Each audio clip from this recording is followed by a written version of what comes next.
You're watching Strategic News International. I'm Amitabh, Revi. In our series Mission Possible, we look at how India's diplomats have handled crisis worldwide. We look at it through their eyes and experiences.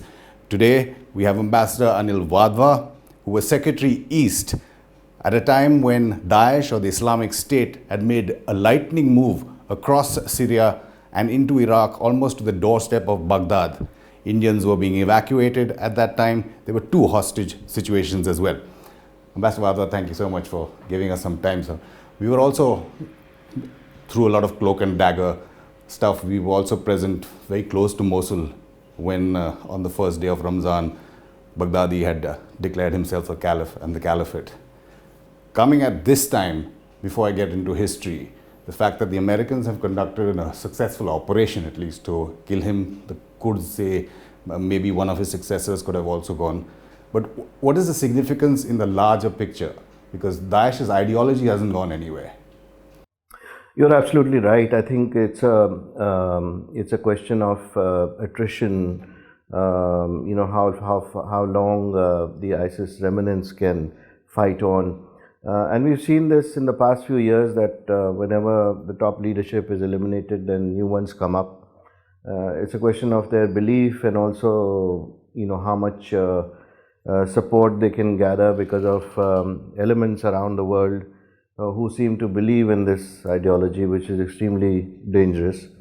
And as you rightly said, when they made a lightning strike down in Iraq, that was a time that nobody expected this to happen. So fast. So fast. And we also saw how quickly they gathered new members into the organization, not only men but also women from affluent, developed societies who thought that this was a good cause. So this is what has to be fought continuously. And it is, of course, a significant development that a figurehead of this movement, if I can call it that, has been eliminated. But at the same time, one has to be sure that there is no new forms of encouragement which it receives from around the world. And that's why India has been trying to bring about a convention in the United Nations for such a long time, since 1996.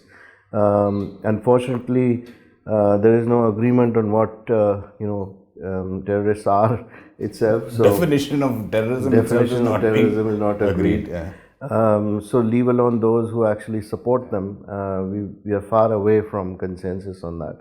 But still, there is a significant move around the world to get people to come around to in their way of thinking, to say that this is a kind of ideology which must be resisted at all costs. And governments have taken their internal decisions, and they pass rules and regulations to counter this as well. Just going back to 2014, May, June, July of 2014, when all these events were taking place, the Indian government was extremely aware of the situation, even though it was happening really fast.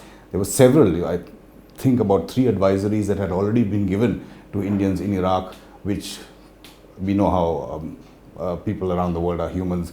Till the very last moment, they refused to leave. So you were aware of the situation.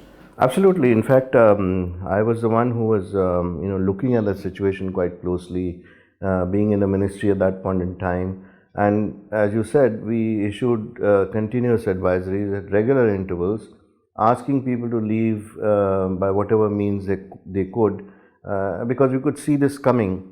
Of course, we did not anticipate that there would be a fast movement as it was of Daesh down in Iraq. But at the same time, there were signs that the society was extremely fragmented, and there was a division amongst the Shias and the Sunnis, which was already happening. And this could be seen in the governance which was happening on the ground. The United States had left a country which actually was at war with itself. Plus, there was nothing to sustain the people in the countryside but ideology. And that's what makes a very potent and a very difficult combination. So obviously, the signs were there, and therefore these advisories were issued at regular intervals. When somebody is on the ground and the situation is such that back home you feel you got to pay off your debts, so you should remain there as long as possible, and nothing is visible on the ground around you, then you tend to remain in that place. And we've seen this happening all over the world, and not just in Iraq, but also in There Libya. may be several other reasons. Maybe companies keep their passports, they may not have documents to leave, even if they have, apart from the major reason which you are mentioning, which is financial.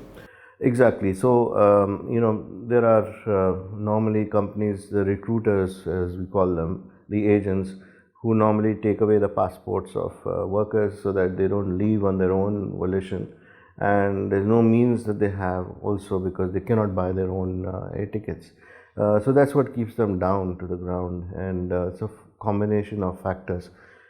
Situation is getting better because there's more awareness now, especially as far as Indian authorities are concerned, and there is much more responsiveness as far as the government is concerned. We've seen that in Iraq and in Syria and Libya, etc.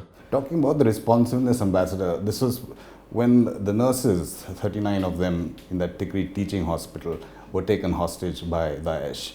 That was probably one of the first big, major foreign policy challenges for the Modi government in the first term.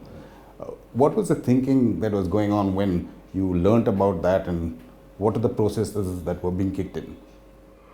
Well, it's like this. Again, the government knew that this area was going to fall very soon to the Daesh, and therefore the governmental authorities would not have any control. So again, the nurses were told to come out at that point in time. They refused to do that. When it was possible. And even after the area was surrounded by forces of Daesh, at that point in time also there was a contact with the nurses. But after that, once they realized that they were talking to the outside world, they obviously shut them up, and there was no communication which was possible. Even though surreptitiously some of them did manage to take some photographs and send some messages. So the only way to keep in touch with them was through humanitarian agencies. The ICRC at that point in time was very helpful, and they were the point of contact for keeping an eye on what was happening. As situation deteriorated, then of course, even though the hospital they were working in was at the outskirts of the city, but at the same time there was an advancement of the Iraqi forces, and therefore the area came under fire. Then it became even more difficult for both sides to actually let the nurses go. It was also not very easy for the nurses to get out of this hospital at that point, because there was no means to do so, and secondly, it was not safe at all. It wasn't safe to go southwards towards Baghdad at all. That's right. So the road to Baghdad was all not controlled fully by government forces, and there was danger along the way. I mean, they could have actually got, they could have come under a lot of harm. So there was a situation of wait and watch for a few days.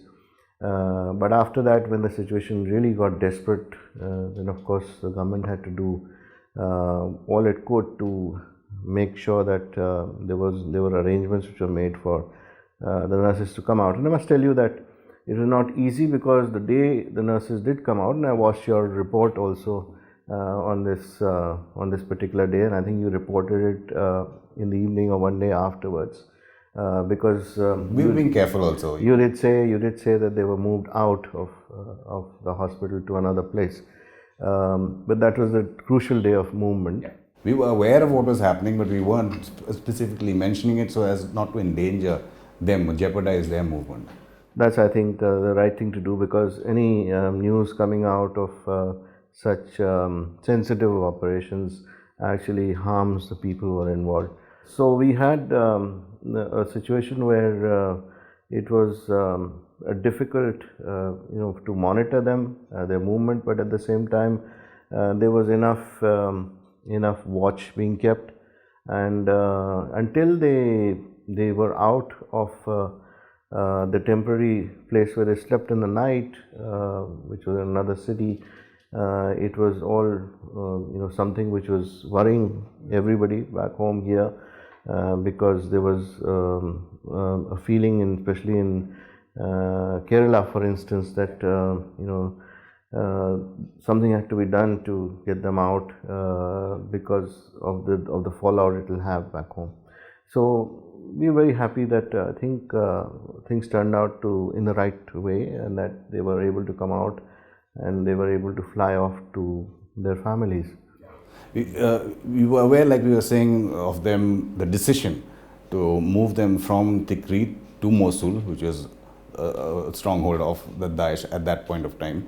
And we were in contact with some of them sporadically, but specifically that information was being passed on to Indian officials, of course, but we were not reporting it, as I said, till they were finally safe and back home. We even didn't release the pictures that they had given us of what was happening in the hospital. But like you're saying, the difficulties of, in such a situation, of monitoring what's happening. You were mentioning the Red Cross, the ICRC, who helped initially, or possibly even along the way from Mosul and then to Erbil. Describe to us what was happening in New Delhi in terms of how you were keeping track from all the contacts that India had made. I think Ambassador Suresh Reddy was sent back as a point person. He had just probably left. And the contacts, conventional and unconventional, that were being used, including, say, ex-Baathist or ex-Saddam Hussein party men, or even EM, Sushma Swaraj, speaking to her counterparts in Jordan, in Syria, in the Gulf, in various parts, to keep them safe. You're right. I mean, I think in these situations, the government has to use multiple contacts and whatever is possible to make sure that something does click. And in this situation also, we were in touch with other governments to help us out. It was a combined effort, but it had to be monitored very closely from Delhi. In fact, those few days, I think it lasted about 3 or 4 days when we were close to the movement. It was continuous monitoring, and I remember being awake in the nights and also reporting to the minister, who was also very keen that no harm should come to them. The day of movement, of course, we were particularly anxious, because that would have meant that we had to know after they were moved that they were also safe, and at the same time they had to be a point where they had to be picked up. As it happened, we anticipated that they would cross the border, but they were dropped off somewhere else, so that was another operation which had to be undertaken. And so there's always uncertainties in situations such as these. But I think the contacts that we had and the governments we were in touch with were very helpful at that point in time. Again, they were taken from Tikrit in buses to Mosul. They were kept overnight there in what some of the nurses described to us as a room which was locked from the outside, and they had no, even though they were plug points, they couldn't charge their phones, for example, because the switches were all outside, but they continuously maintained that they were not harmed in any way. But what is the government of India's reading as to why they were released and in the manner in which they were released? So there's a combination of factors. One is, of course, the fact that the nurses were doing humanitarian work in the hospital. They were serving the people who understood what this meant. And obviously there was a certain amount of gratitude for the work that the nurses were doing. Second is that they did not raise a hue and cry unnecessarily.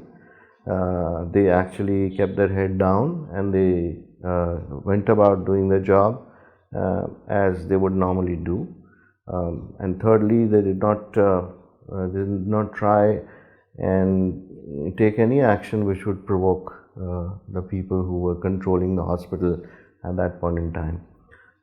Also, there was a difficult situation for those who were controlling the hospital at that point to keep them in the hospital in these circumstances when they themselves were coming under fire from the governmental authorities.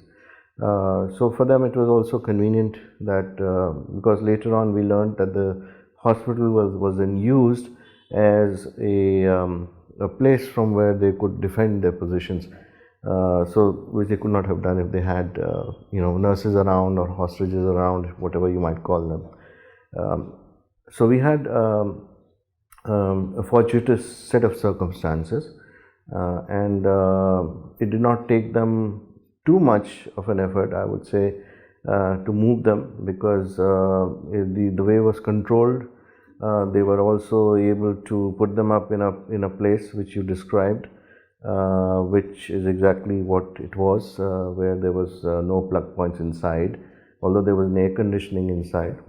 So there was obviously a place which was used as a warehouse for a while, which they were able to sleep in, and in fact they did make sure that they had proper sleeping arrangements for the nurses there, which reflects that there is a lot of goodwill for humanitarian work around the world in whatever the circumstances are. So that goodwill is something that was not present, say, for the 39 construction workers who were also taken hostage around the same time in Mosul, because there were years and years of Government of India efforts through, again, various channels across the region to get them released, and then till a long time government was, Sushma Swaraj, the then minister, was continuously saying that they were alive, but things didn't go too fortuitously with them. Unfortunately not, and I think they were also again moved from place to place according to reports which you have read in the media, and which the government has also disclosed in Parliament. In fact, the External Affairs Minister Sushma Swaraj was personally overseeing this effort. She worked tirelessly all the time, was in touch with various governments around the world, and whichever contacts we had, we would always raise the issue of the hostages at that point in time. So at some point in time, perhaps, and this of course process lasted a long time. So at some point in time, probably the unfortunate happened, and till then, of course, all efforts were on, and the others were in touch as well. So it's just unfortunate that they could not come out alive. Vastly, again, the big picture in Iraq, over 7,000 Indians were actually evacuated. Apart from Baghdad, there were centers set up in Najaf, in Karbala, in Basra, in Erbil. Flights were bringing them out. Even in Erbil, where we were, it's not just the nurses, Indian nurses, 10 Bangladeshi nurses were also there. There were lots of Indian workers in Erbil who were being facilitated. They didn't have documents. All that work is a hell of a lot of work and coordination. It is actually, it's not easy to do this, because these were extraordinary circumstances. And most of the workers in that situation also did not have the wherewithal to get their own tickets and come out, or move to Erbil and come out. So we had to actually reinforce the mission. At the same time, we had to make sure that people were stationed in Erbil, which you also reported in your channel at that point in time. And we did make sure that by whatever means we could reach them and help them out in these circumstances. It was not just getting them into Erbil and getting onto a flight, but then also making sure that they reached home safely, because nothing on them except the travel document. And there was in most cases in the war-torn situation, the places they were working in, for like construction sites, or even in hospitals or in colleges, no wages were being paid, and many of them could not get their wages before they left. In some cases, of course, the mission was able to persuade the companies to make sure that they were paid part of the wages, or in very rare cases, the entire amount. Ambassador Wadhwa, thank you so much for sharing that period of time and what actually was happening behind the scenes with us. Thanks so much. Thank you. And you can watch all the latest on our website, sniywire.com. You can get the latest analysis on our videos that we post, including our premieres You can even subscribe to our YouTube channel and just click on the bell icon to get live notifications.